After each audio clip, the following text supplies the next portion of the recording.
ஜீவியோ உயிரினமோ இருக்காது. பசி என்பது மிகவும் கொடுமையானது. ஜீவன் தனது பசியை தணித்துக் கொள்வதற்கு வாயினால் கேட்கக்கூடும். பசியை தணித்துக் கொள்ள முடியும். ஆனால் வாயுள்ளா பிராணிகளின் விஷயத்தை பாருங்கள். பூர்வ ஜென்ம கர்மவசத்தால் அது நாயாகவோ பூனையாகவோ பிறப்பெடுக்கிறது. அவற்றிற்கு நலன் பேணுவார் இலர்.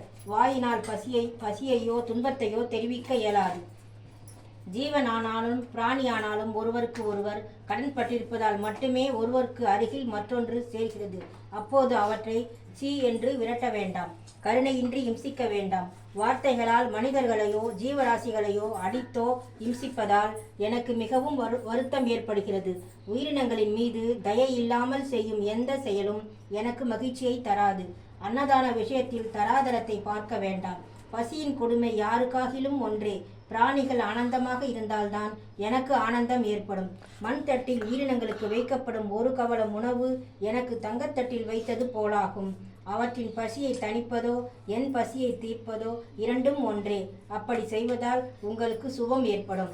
என் வார்த்தைகளின் மீது நம்பிக்கை. ஜெய் சாய்ராம்.